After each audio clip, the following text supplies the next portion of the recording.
Welcome to the Business of Apparel podcast. This is the place to learn how to start and scale your own apparel brand and fill it with loyal customers for years to come. I'm your host, Rachel Erickson, owner and CEO of Unmarked Street, and I can't wait to share this episode with you. Welcome back to the Business of Apparel podcast. Today, I want to get into a little bit of my old corporate managerial brain and talk to you about promotions and raises.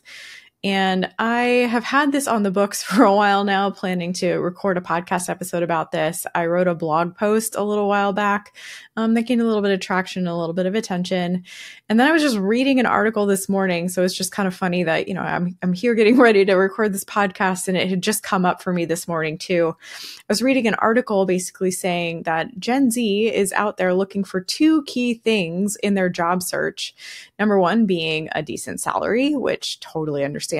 And number two being growth and option for promotion when they get into that role.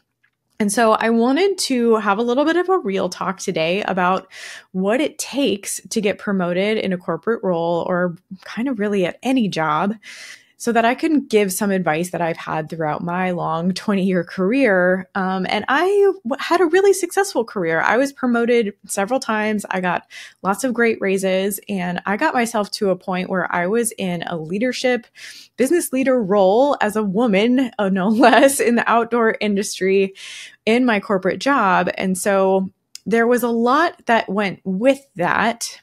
And I will say, just because you go into an interview and the interviewer tells you that there is growth and there is promotion option once you've figured out, just because an interviewer tells you that there is definitely room for growth and there are definitely promotions and raises to be had, it doesn't necessarily mean that that's just given out to everybody.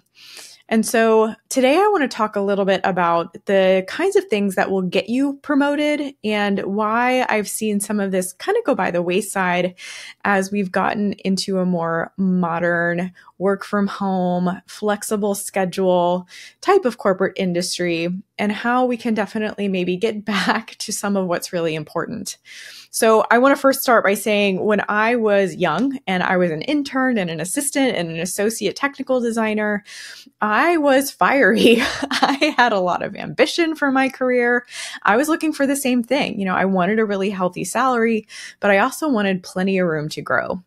And there were days when I for sure had that fieriness come out, and my managers would have to pull me aside and say, it's not necessarily part of your role to be in the know on everything. And mostly what I would essentially get myself in trouble about is I like to know the big picture. I'm just that kind of a person. I want to know all of the moving parts so that when I'm a little cog in a big wheel, I understand what my little cog is doing and how it's contributing to the entire big wheel moving along.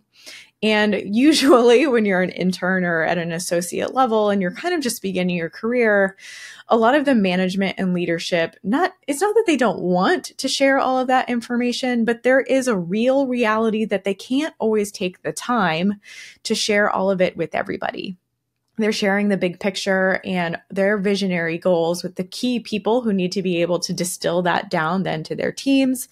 But I will say there were definitely days when I would get kind of fired up that I wasn't invited to certain meetings, or whatever was said in those big key meetings wasn't then relayed to me. I was just supposed to be at my desk grinding away, doing the tasks that I was asked to do.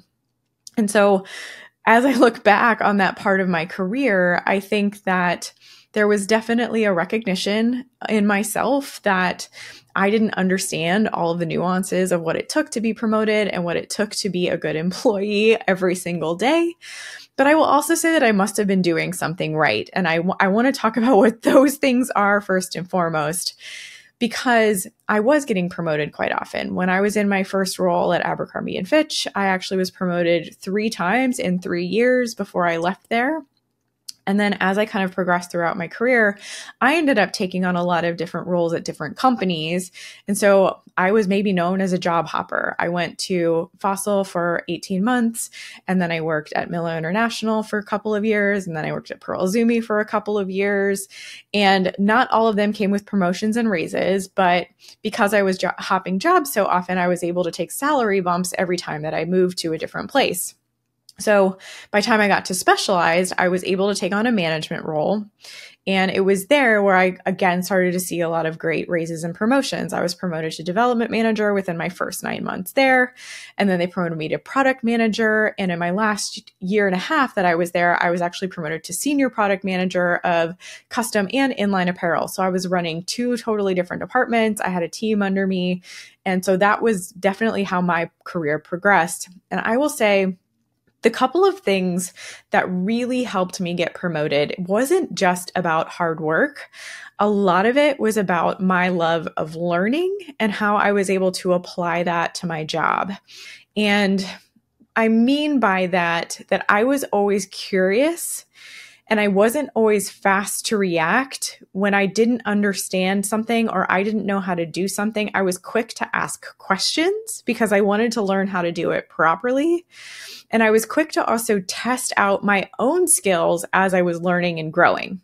So instead of me kind of staying pegged in my little role, I was always the kind of person, like I was saying, to ask about what's going on in the big meetings. I wanted to know the big picture. I would also ask what kind of tasks I could be doing to get to the next level or to be invited to those meetings or to be part of the bigger picture. I was always really ambitious to be going toward what was next for me and how did the people around me need me to perform and behave to get there. And so in my very first year as an apparel technical design assistant at Abercrombie & Fitch, I think this is a really good lesson to kind of put out into the world. I didn't get the chance to touch a single pin, a single pair of scissors, a single marker, or a single piece of chalk to go up and do any fitting tasks for an entire year. As an assistant, it was my job to support my technical designer, who was my manager at the time. And it was my job, a couple of things to, number one, take notes during every single fitting. I would sit at the end of the table during every single fitting. And whenever my manager was up there running things, she was pinning garments, cutting garments, making sure things fit the fit model the way that they were supposed to. All I did was take notes. And I was obviously observing her quite closely because I was trying to learn from her methods, how she was doing it. What were the kind of conversations that they were having in the room? What questions was she asking? How was she going from top to bottom of the garment? How was she making sure that nothing got missed? How was she making sure that when she used those scissors, she wasn't cutting the fit model? How did she make sure that she wasn't pinning the fit model or injuring anybody during a fitting? A fitting can be a very dangerous place, trust me. And then also, how was she interacting with the other people in the room? When it was the merchandiser's time to talk about costing, how did she interact with that? How did she know how to suggest certain things about reducing the costing or making the costing better? When she was talking to design, how did she treat them and how did she value their opinion? It was also during this time where I got really, really good at Adobe Illustrator. It was my job after every fitting to go back and update all of the technical sketches and make sure that every single detail on every single piece of outerwear that we had just fit had a clear sketch for the factory to understand what exactly we wanted. And at the time, Abercrombie was doing some crazy construction stuff. We had different ways of making things look worn, even though they were brand new. And so having a technical sketch for all of those interior details, how that was being put together, how it was being sewn was my job, so that as my manager wrote her comments and did the actual pattern revisions by hand, we did everything on paper back in those days with pencil and all of our different hip curves and our armhole curves. We did it all physically on paper like that. While she was doing that, I was helping her with the Illustrator sketches, making sure that the tech pack was cleaned up and accurate. Now, this was not a glamorous job. Doing all of that work felt really tedious on certain days. And if I had been the type of person who would have really wanted to jump ahead in my career quickly, I probably would have complained about that a lot. But my willingness to be open to that learning stage and my willingness to be friendly and kind about it and accept that that was my key role on the team. I mean, without me taking notes, my manager wouldn't have been able to write good comments when she got back to her desk. And I understood that. And so we would actually work through the best way for me to write my notes on the piece of paper so that when she got back to her desk, she could make sure that her comments were concise and written as quickly as possible. And so that was a skill in and of itself that I needed to learn. And ultimately, over time, it also really helped me understand how to write my own comments when I got to that level of my career. So by slowing things down and accepting that there is a slow process and there is a way to build upon certain tasks, even though they don't seem glamorous, and even though they don't seem like the thing that you want to do, it can be really important to accept that and to be kind and to be friendly while you're in those scenarios and not be demanding and not be asking for continuous additional extra work that you're maybe not ready for. And so I think that that is one thing that's not happening a lot. I'm just going to say it. When I'm working with people in the industry right now, there is a lot of impatience that I see about doing tasks that are not of what you think are the best and highest value or use of your time.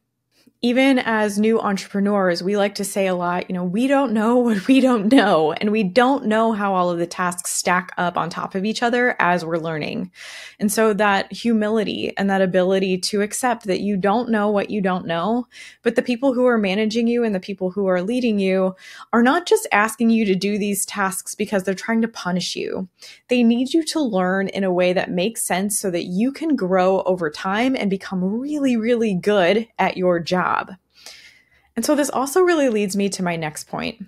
Gratitude and being thankful for the opportunity to learn and grow slow is something that is going to go miles for you in getting your first promotion. If you are willing to say, thank you for being patient with me while I'm learning, thank you for teaching me these tasks, thank you for taking the time to explain to me what was said in that meeting, thank you for working with me on getting my notes better so that I can someday write comments even better. All of that is going to go a really long way. It's probably going to go farther than anything because we as managers, I will say being a manager is a lot like maybe being a parent. I'm not a parent, so I can't compare exactly. But from what I've heard, all my friends, my sister, my brother-in-law, almost everybody else that I know talks a lot about the pressure of being a parent and wondering if you're always doing the right thing for your kids. And that is very similar to being a manager. When you have people under you, you are constantly wondering whether you're teaching them properly, whether you're spending enough time with them, whether you're keeping them happy, whether they feel like they're getting that growth and opportunity that they need to stay. Because when you're training somebody, you really want them to absorb the information, take it, internalize it, become a high performer with what you're teaching them. And then you want to see them flourish and grow in their own career. As a manager and as a business leader and as a business owner, someone who gets to hire other people, that is my number one calling. I love every day that I get to do payroll, every day that I get to pay my employees or pay the people under me who are doing the really hard, great work. I feel honored to be able to do that. And so if you show thankfulness and show your gratitude to your manager, who is, whether you think it or not, working very hard to train you and make sure that you are seeing career growth, it can go a really long way for you in getting that first promotion. On the flip side of that coin, I want to talk a little bit about a time in my career when I got a little bit haughty. I thought that I knew everything in the room. I went into a review one year and was told that I had zero tact when it came to writing emails to my factory or dealing with the team. And I had lost sight of all of that I had learned at the beginning of my career. So where I had shown a lot of gratitude when I was at Abercrombie, I think because I had such a great manager who really took the time to help me understand how my attitude affected others and how it would affect me down the line.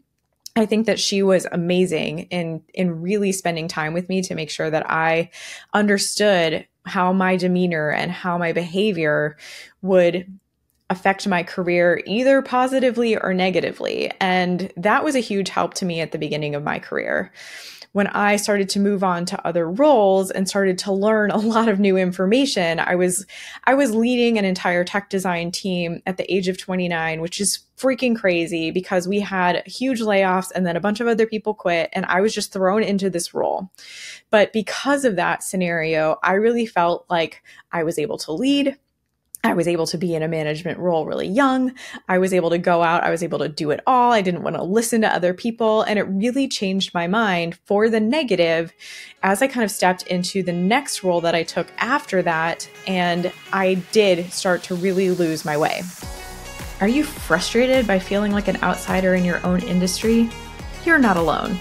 I spent years feeling the same way.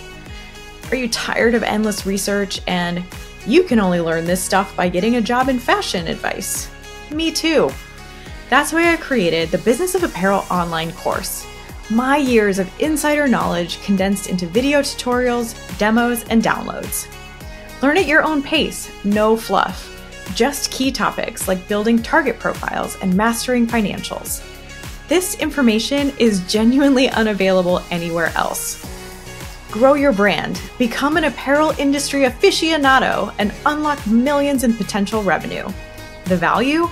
Over $50,000 with millions potential for your brand. Don't miss out.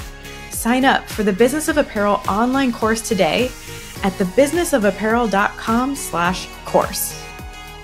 So I got some really bad reviews. I did not get a raise that year. And where I absolutely felt like I should have been promoted, I, of course, didn't get it.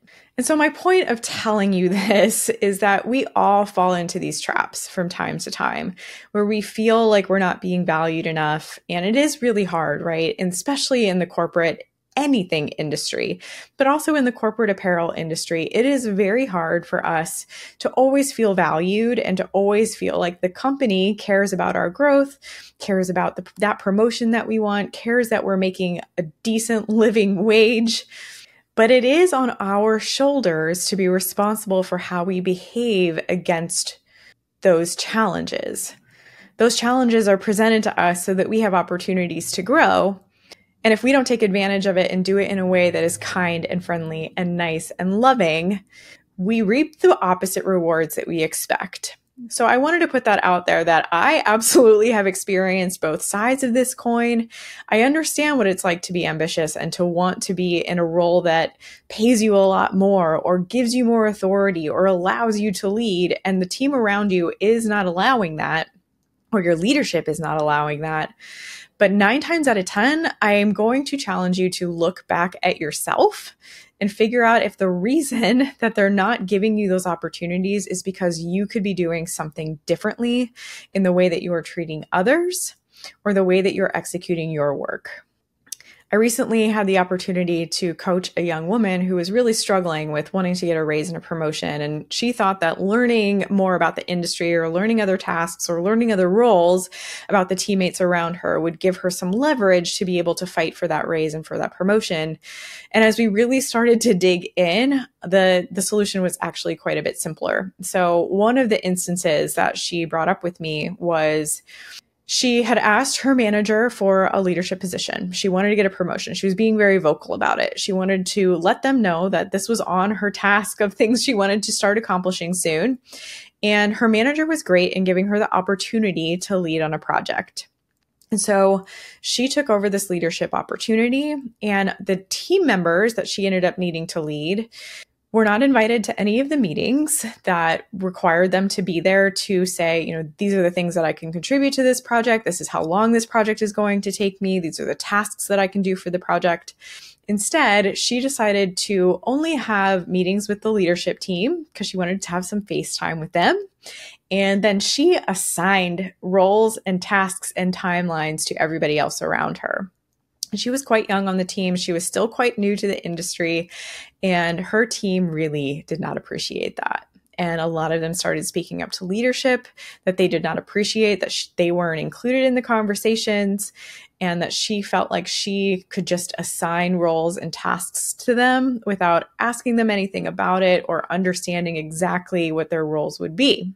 Now, as we progress in our careers, we start to understand that involving a lot of team members is a double-edged sword. And so maybe this is where she was thinking that, sometimes having too many cooks in the kitchen is really tough. You have a lot of opinions in a room, and if you're the decision maker, it is really hard to have everybody else swirling around you when you need to be able to make a decision quickly. However, if you are able to involve more people in your decision and get their opinions, ask them for their help. Again, be kind, be loving, be understanding, be compassionate about them and their roles. A lot of her other team members were busy in other projects. And so when she assigned additional tasks to their plate without even asking them if they were available to do so, or even asking them if those were the right tasks for them to be doing, it was really hard for them to accept any of that. And again, it led to complaints. And it actually ended up hindering her quite a bit from getting any future leadership roles, any future project leading roles. And it also prevented her from getting her raise and her promotion that she was very vocal about wanting. So she and I talked a lot about how to kind of shift gears there. She started setting up one-on-one meetings with every single team member for no reason other than to just get to know them a little bit. And I had to eat some humble pie a couple times in my career and do some similar things. I had been advised in one of my later roles in my career that someone very much did not like me and did not like the way that I was working. And so I started to set up bi-weekly one-on-ones with this person so that I could understand what it was that they didn't like about my working style. And at the end of the day, it just turned out that they thought my delivery of messaging was too harsh. And a lot of times when we communicate through email or Slack or text message or verbiage that's written in some way, and we can't hear someone's voice, we can't see someone's face, we read it a certain way. And they were interpreting that I was trying to be very harsh and very negative about a couple of different things. And once we got to know each other a little bit better and they got to know my style and got to know that when I am writing, a lot of times I'm just very concise because I like to be really timely on things. It doesn't mean that I was trying to be rude. It just means that I was trying to be concise. And so we had to work through that. It also gave me some clues that I needed to improve my writing style when I was writing things to people. And as much as I don't believe that as a woman, I need to put exclamation points and hearts and smiley faces on things to make people feel that my verbiage isn't harsh, there is a way, I think, to write emails and write Slack messages and write text messages so that people understand that you are not coming at them from a place of anger or some sort of negative emotion. And so I've had to learn that throughout my career. And I then told her the same thing. I told her that that was my experience.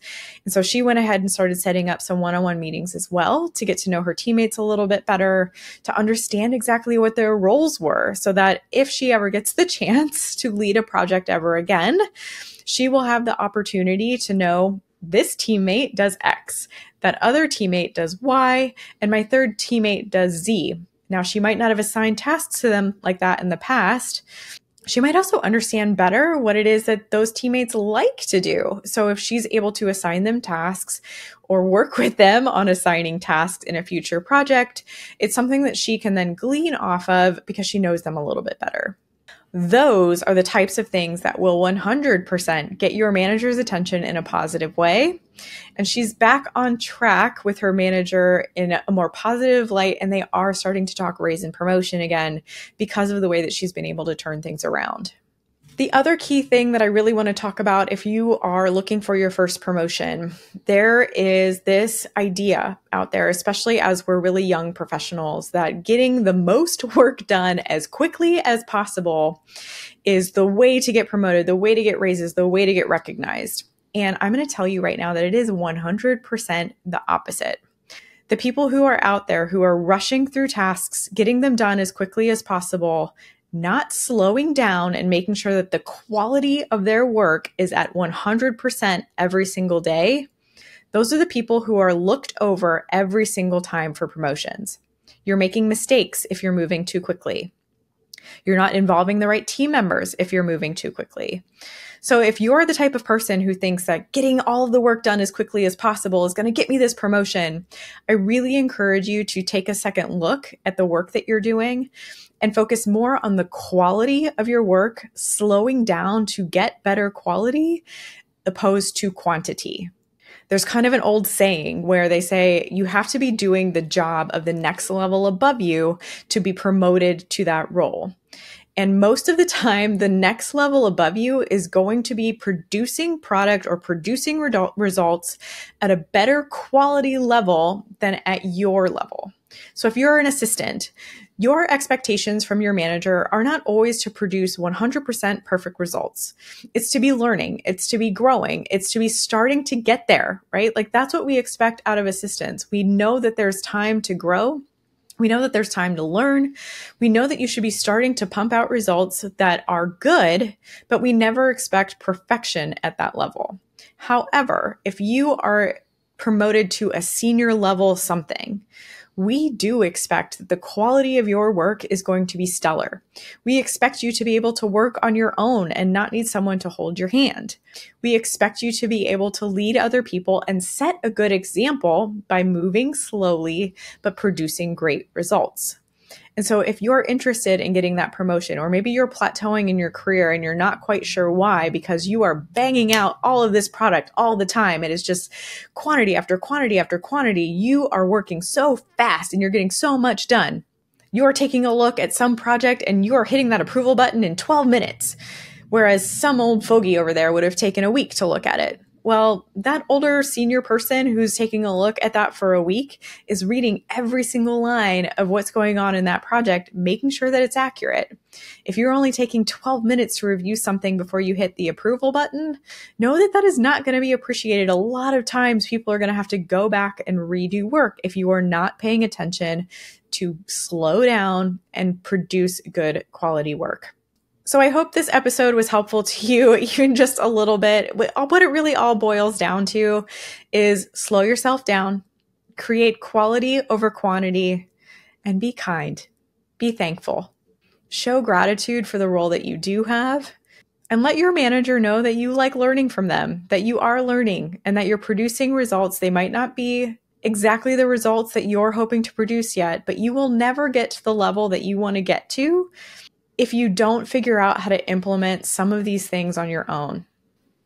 If you like this episode, I encourage you to please leave us a review. We would appreciate it very much. And if you are watching on YouTube, please like and subscribe. We are looking to grow our YouTube channel this year, and we invite you to become a member of our community. Thanks so much, and we'll see you next week. Thank you so much for listening to the Business of Apparel podcast. I would so appreciate hearing your thoughts on the show.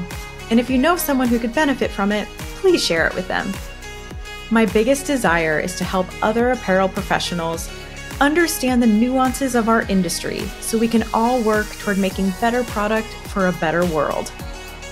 If you would like to connect further, I'd love to invite you to send me a message through my website, thebusinessofapparel.com, where I do weekly trainings through my YouTube video channel, a weekly newsletter, blog articles, and so many more resources to help you start and scale a profitable apparel brand.